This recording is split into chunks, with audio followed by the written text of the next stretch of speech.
This Wednesday, the Catholic Church is set to begin the Conclave, the ancient tradition to pick its new leader after the death of Pope Francis. On Friday, workers in the Vatican attached a chimney on top of the Sistine Chapel, which will blow white smoke once the College of Cardinals has elected the 267th pontiff. We've also learned Pope Francis requested that his Pope Mobile will be turned into a health clinic for the children of Gaza in one of his final gifts here on earth. Joining us now is Kathleen Sprows Cummings, Professor of American Studies at Notre Dame. Thank you for joining us. Okay, so Professor, we know that this week, Vatican staff and, of course, the cardinals, they're about to take this vow of secrecy. And then what happens next? That's right. The excitement is building. It's almost go time for the conclave. There'll be a couple more days of meetings. Tomorrow and on Tuesday, they'll continue to have what are called the general congregations, where each cardinal is allowed to talk about his priorities and what he sees as the future of the church. But then on Tuesday night, they will start to move into the Casa Santa Marta, where they will stay and be sequestered. Wednesday morning, there'll be an opening mass, and the conclave will officially begin about 4:30 p.m. Rome time. Kathleen, I'm curious to get your thoughts on the dynamics that are at play here. Pope Francis, by a lot of people's accounts, not only just with the number of cardinals that he appointed, but the ideologies of these cardinals fundamentally changed the College of Cardinals, and that may play out in who his successor might be. What are the competing ideologies within that we're expecting within the conclave over the next several days, possibly even longer? I'd say what's more important than the ideologies are the geographies of the College of Cardinals right now.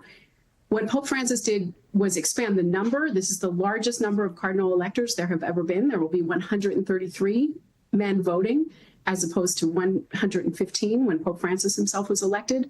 And they're coming from all over the world. He diversified the College of Cardinals. For the first time, European cardinals do not constitute a majority. They only constitute about 40%. They're still the largest.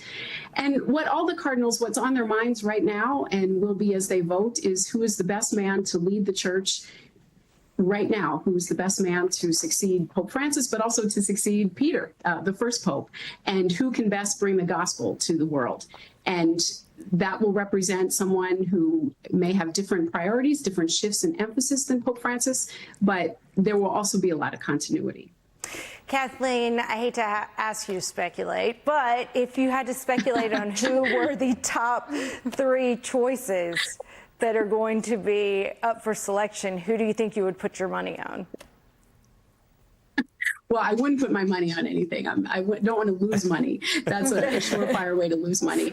So with the caveat that I have no inside knowledge, the two people that people are talking most about in Rome are Cardinal Pietro Parolin, who is the Cardinal Secretary of State, and Cardinal Luis Tagle of the Philippines. Those are two of the really front runners. They both represent different things, but are both very aligned with Pope Francis. They both have a global sensibility. Parolin is Italian, which would be interesting because the last three popes have not been Italian, and traditionally most of the popes, 221 of the 266 popes, have been Italian.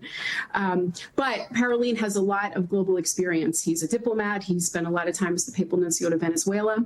And Tagle, of course, is from the Philippines, where the church is growing. The church is growing not in Western Europe or in the United States, but globally speaking. I'd add a third candidate who people are talking about, a bit of a dark horse, but as an American historian, it would be absolutely fascinating. Cardinal Robert Prevost, who is an Augustinian who holds a U.S. passport. He's from Chicago, but he too has spent a lot of time. He was a bishop in Peru, and he was head of the Augustinian order, and so therefore traveled all over the world in some 50 countries where the Augustinians are. Again, a bit of a dark horse. The conventional wisdom has always been that there would not be an American pope. I'd say this conclave, the chances are better than they've ever been, but it's still a long shot. But those would be the three names I'd say, but again, not putting any money on it. I'm wondering if you could elaborate a little bit more on the geographical politics at play here. So it sounds like American Pope probably unlikely. Maybe you can elaborate a little bit on why that is, why that would be controversial within the conclave.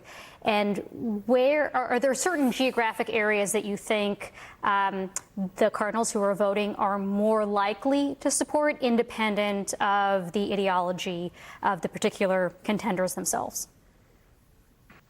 So the cardinals are going to be thinking about geography. They're going to be thinking about theology. Pope Francis emphasized accompaniment and mercy. He shifted the emphasis a bit.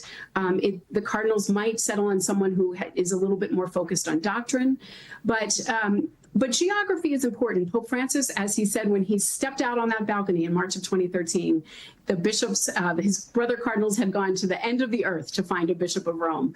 That was a slight exaggeration, but he was the first pope from the Americas, first pope from the global south.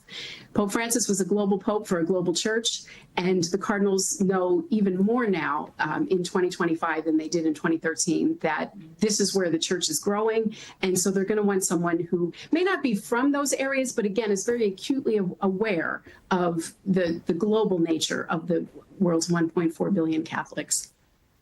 Professor Kathleen Sprows Cummings, thank you so much for joining us. I'm sure we will be picking your brain again, before the white smoke comes and after. Next, how Trump is trying to make the conclave all about Trump, just as he does with everything else. You're watching The Weekend Primetime.